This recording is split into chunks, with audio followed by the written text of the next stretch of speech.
Hey guys, welcome back to my channel.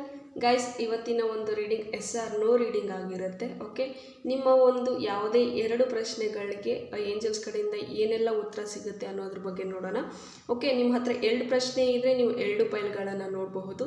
ಇಲ್ಲ ನನ್ನ ಹತ್ರ ಒಂದೇ ಪ್ರಶ್ನೆ ಇದೆ ಅಂದರೆ ನೀವು 2ರಲ್ಲಿ ಒಂದು ಸ್ಟೋನ್ ಅನ್ನೋದನ್ನು ನೀವು ಚೂಸ್ ಮಾಡ್ಕೋಬಹುದು. ಇಲ್ಲಿ ನಾನು ನಿಮಗೆ ಹೆಲ್ಪ್ ಆಗಲಿ ಅಂತ ನಾನು ಗ್ರೀನ್ ಸ್ಟೋನನ್ನು ಇಟ್ಟಿದ್ದೀನಿ ಆ್ಯಂಡ್ ಸೆಕೆಂಡ್ ಆಗಿ ನಾನು ಬ್ರೌನ್ ಸ್ಟೋನನ್ನು ಇಟ್ಟಿದ್ದೀನಿ. ನಿಮಗೆ ಯಾವ ಒಂದು ಸ್ಟೋನ್ ಅಟ್ರಾಕ್ಟ್ ಆಗ್ತಾ ಇದೆ ನೀವು ಈ ಒಂದು ಫೈಲ್ನ ಚೂಸ್ ಮಾಡ್ಕೋಬಹುದು.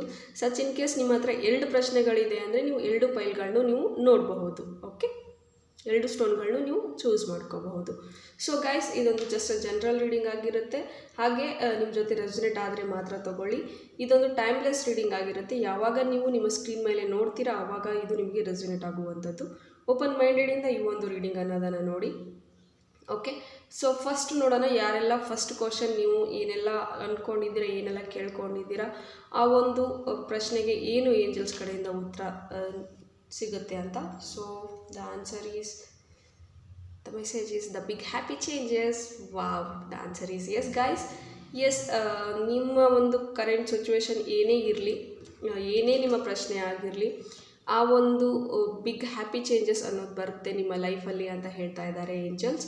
ಎಸ್, ಈಗ ಕರೆಂಟ್ಲಿ ಬಹುಶಃ ಆ ಒಂದು ಸಿಚುವೇಶನಿಂದ ನೀವು ತುಂಬಾ ಪೇನ್ನ ಅನುಭವಿಸಿರಬಹುದು, ಅಥವಾ ಈ ಒಂದು ಸಿಚುವೇಶನ್ ಬೇಗ ಸಾಲ್ವ್ ಆಗಿಬಿಡಲಿ ಅಂತ ನೀವೇನಾದರೂ ಅಂದ್ಕೊಂಡ್ರೆ, ಸ್ಟ್ರೆಸ್ ಫೀಲ್ ಮಾಡ್ತಾಯಿದ್ರೆ ಡೆಫಿನೆಟ್ಲಿ ಆ ಒಂದು ಸಿಚುವೇಶನ್ ಕ್ಯೂರ್ ಆಗುತ್ತೆ ಆ್ಯಂಡ್ ಬಿಗ್ ಹ್ಯಾಪಿ ಚೇಂಜಸ್ ಅನ್ನೋದು ನಿಮಗೆ ಬರುತ್ತೆ. ಆ್ಯಂಡ್ ನೀವೇ ಅಂದ್ಕೊಳ್ತೀರಾ, ಇಷ್ಟು ಚಿಕ್ಕ ವಿಷಯಕ್ಕೆ ನಾನು ಅಷ್ಟೊಂದೆಲ್ಲ ರಿಯಾಕ್ಟ್ ಆಗಬೇಕಾಗಿತ್ತಾ, ಅಷ್ಟೊಂದು ಬೇಜಾರು ಮಾಡ್ಕೋಬೇಕಾಗಿತ್ತಾ ಅನ್ನೋ ಅಷ್ಟರ ಮಟ್ಟಿಗೆ ನಿಮಗೆ ಹ್ಯಾಪಿನೆಸ್ ಅನ್ನೋದು ಸಿಗುತ್ತೆ guys. Okay, congratulations. And second question ಯಾರೆಲ್ಲ ಫೈಲ್ ನಂಬರ್ 2ನ ಚೂಸ್ ಮಾಡ್ಕೊಂಡಿದ್ದೀರಾ ಅಥವಾ ನಿಮ್ಮ ಸೆಕೆಂಡ್ ಪ್ರಶ್ನೆಗೆ ಉತ್ತರ ಏನನ್ನೋದನ್ನು ನೋಡೋಣ. ಸೊ ಗಾಯ್ಸ್, ನನಗೆ 2 ಫೈಲ್ಗಳು ಬಂದಿದೆ. First one is forgiveness and second one is communicate clearly ಅಂತ ಬರ್ತಾ ಇದೆ. ಇಲ್ಲಿ ನಿಮ್ಮ ಪರ್ಸನ್ ಕಡೆಯಿಂದ ಅಥವಾ ನಂಗೆ ಪರ್ಸನ್ ಕಡೆಯಿಂದ ಅಂತಲೇ ಮೆಸೇಜ್ ಎನರ್ಜಿ ಸಿಗ್ತಾ ಇರೋದು. ಓಕೆ, ಇಲ್ಲಿ ಎಲ್ಲೋ ಒಂದು ಕಡೆ ನಿಮ್ಮ ಪರ್ಸನ್ ಜೊತೆ ನೀವು ಜಗಳ ಆಡಿರಬಹುದು ಅಥವಾ ನೋ ಕಮ್ಯುನಿಕೇಷನಲ್ಲಿರಬಹುದು. ನೀವು ಮಿಸ್ಅಂಡರ್ಸ್ಟ್ಯಾಂಡಿಂಗಿಂದ ನೀವು ಏನಾದರೂ ಬ್ರೇಕಪ್ ಮಾಡ್ಕೊಂಡಿರಬಹುದು. ಸೊ ಅದಕ್ಕೆ ಬ್ರೇಕಪ್ಗೂ ಕೂಡ ನಿಮಗೆ ಕ್ಲಾರಿಟಿ ಅನ್ನೋದು ಸಿಕ್ಕಿಲ್ಲ ಅಂತ ಕಾಣಿಸುತ್ತೆ. ಸೊ ದಟ್ ಯೂನಿವರ್ಸ್ ಏನು ಹೇಳ್ತಾ ಇದ್ದಾರೆ, ನಿಮಗೆ ಏನೇ ಒಂದು ಸಿಚುವೇಶನ್ ಇರಲಿ, ನಿಮ್ಮ ಒಂದು ಸಿಚುವೇಶನ್ ಯಾವುದೇ ಇರಲಿ, ಫಾರ್ಗಿವ್ನೆಸ್ ಅನ್ನೋದನ್ನು ಮಾಡಿ ಅಂತ ಯೂನಿವರ್ಸ್ ಹೇಳ್ತಾ ಇದ್ದಾರೆ ನಿಮಗೆ. ಓಕೆ, ನೋಡಿ ಗಾಯ್ಸ್, ನಾವು ಏನೇ ಒಂದು ಸಿಚುವೇಶನ್ ಇರಲಿ, ಏನೇ ಒಂದು ಬೇಜಾರಾಗಿರಲಿ, ಯಾರಾದರೂ ಎದುರುಗಡೆ ಇರೋ ಪರ್ಸನ್ ನಮಗೆ ಹರ್ಟ್ ಮಾಡಿದರೆ ಡೆಫಿನೆಟ್ಲಿ ನಮಗೆ ಬೇಜಾರಾಗುತ್ತೆ ಆ್ಯಂಡ್ ಅದನ್ನೇ ಮನಸ್ಸಲ್ಲಿ ಇಟ್ಕೊಂಡ್ಬಿಡ್ತೀವಿ. ನಾವು ಅದನ್ನು ಮನಸ್ಸಲ್ಲಿ ಇಟ್ಕೊಳ್ದೆ ನಾವು ಫಾರ್ಗಿವ್ ಮಾಡೋದ್ರಿಂದ, ಕ್ಷಮಿಸೋದ್ರಿಂದ ಆ ಒಂದು ಎನರ್ಜಿನ ನಾವು ಲೆಟ್ ಗೋ ಮಾಡ್ದಂಗೆ ಆಗುತ್ತೆ. ಸೊ ದಟ್ ಇನ್ನೂ ನೀವು ಅದು ಹೊಸ ಹ್ಯಾಪಿನೆಸ್ ಆಗಿ ನಿಮ್ಮ ಹತ್ರಕ್ಕೆ ಬರುತ್ತೆ. ಸೊ ನಿಮ್ಮನ್ನು ನೀವು ಆ ಒಂದು ಸಿಚುವೇಶನ್ನಿಂದ ನಿಮ್ಮನ್ನು ನೀವು ಫಾರ್ಗಿವ್ ಮಾಡ್ಕೊಳ್ಳಿ. ಹಾಗೆ ಯಾರು ಆ ಒಂದು ಸಿಚುವೇಶನ್ಗೆ, ನಿಮ್ಮ ಒಂದು ಸಿಚುವೇಶನ್ಗೆ ಹರ್ಟ್ ಮಾಡಿದ್ದಾರೆ ಅಲ್ವಾ, ಅವ್ರನ್ನೂ ನೀವು ಫಾರ್ಗಿವ್ ಮಾಡಿ.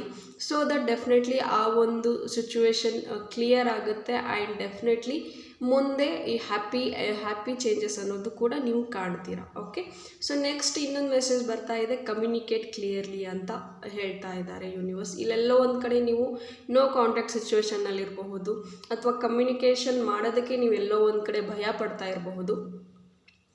ಸೊ ಮಾತಾಡಬೇಕು ಅಂದರೆ ಸ್ಟಕ್ ಆಗ್ತಾ ಇದ್ದೀರಾ ಅಂತ ಕಾಣಿಸುತ್ತೆ, ಅಥವಾ ಯಾರಿಗಾದ್ರೂ ಗೊತ್ತಿದೆ ನಿಮ್ಗೆ ಆನ್ಸರ್ಸ್ ಏನು ಅಂತ. ಈ ರೀತಿ ಹೇಳಿದರೆ ಅವ್ರು ಅರ್ಥ ಮಾಡ್ಕೊಳ್ತಾ ಇದ್ದಾರೆ, ಎದುರುಗಡೆ ಇರೋ ಪರ್ಸನ್ ಅರ್ಥ ಮಾಡ್ಕೊಳ್ತಾರೆ ಅಂತ ಗೊತ್ತು ನಿಮಗೆ. ಬಟ್ ಸ್ಟಿಲ್ ಎಲ್ಲೋ ಒಂದು ಕಡೆ ನಿಮಗೆ ಏನಾದರೂ ಹೇಳಿಬಿಟ್ರೆ, ಏನಾದರೂ ಮಾತಾಡಿಬಿಟ್ರೆ ಅವ್ರಿಗೆ ಹಲ್ಟ್ ಆಗಿಬಿಡುತ್ತಾ, ಆ ಥರ ಆಗುತ್ತಾ, ಈ ಥರ ಆಗುತ್ತಾ ಅಂತ ತಲೆಯಲ್ಲಿ 108 ಪ್ರಶ್ನೆಗಳನ್ನ ಇಟ್ಕೋಬೇಡಿ. ಏನು ಅನಿಸುತ್ತೆ, ಏನು ಸಿಚುವೇಶನ್ ಇದೆ, ಅದು ನಿಮ್ಗೆ ಅನ್ನಿಸ್ತಾ ಇರೋದು ಕರೆಕ್ಟಾಗಿದೆಯಾ, ಕಮ್ಯುನಿಕೇಟ್ ಮಾಡಿ. ಎಸ್, ಈ ಥರ ಇದೆ, ಹೀಗೀಗಾಗಿತ್ತು, ಹೀಗೀಗಿಲ್ಲ ಅಂತ ಕಮ್ಯುನಿಕೇಟ್ ಮಾಡಿ. ಎದುರುಗಡೆ ಇರೋರು ಅರ್ಥ ಮಾಡ್ಕೊಳ್ತಾರೆ. ನೀವು ಎಷ್ಟು ಯಾವ ರೀತಿ ಅರ್ಥ ಮಾಡಿಸ್ತೀರಾ ಅನ್ನೋದ್ರ ಮೇಲೆ ಹೋಗುತ್ತೆ. ಓಕೆ, ಸೊ ನಿಮ್ಮ ಒಂದು ಸಿಚುವೇಶನ್ಸ್ಗೆ ಏಂಜಲ್ಸ್ ಕಡೆಯಿಂದ ಈ ಒಂದು ಮೆಸೇಜಸ್ ಆಗಿತ್ತು. ಓಕೆ, ಹೋಪ್ ಈ ಒಂದು ರೀಡಿಂಗ್ ನಿಮಗೆ ಇಷ್ಟ ಆಗಿದೆ ಅಂತ ಅಂದ್ಕೊಳ್ತೀನಿ. ಡೆಫಿನೆಟ್ಲಿ ನಿಮ್ಮ ಒಂದು ಆನ್ಸರ್ ಎಸ್ ಆಗಬೇಕು ಅಂದರೆ ಇಲ್ಲಿ 50-50 ಇದೆ. ಫರ್ಗ್ಯೂನೆಸ್ ಮಾಡಿ ಕಮ್ಯುನಿಕೇಟ್ ಕ್ಲಿಯರ್ ಆದರೆ ಡೆಫಿನೆಟ್ಲಿ ನಿಮ್ಮ ಆನ್ಸರ್ ಕೂಡ ಎಸ್ ಆಗುತ್ತೆ. ಆ್ಯಂಡ್ ನೆಕ್ಸ್ಟ್ ನೀವಿಬ್ಬರು ಮತ್ತೆ ಕಾಂಟ್ಯಾಕ್ಟ್ ಆಗಬಹುದು ಅಂತ ಹೇಳ್ತೀನಿ. Okay, so God bless you guys. Thank you so much.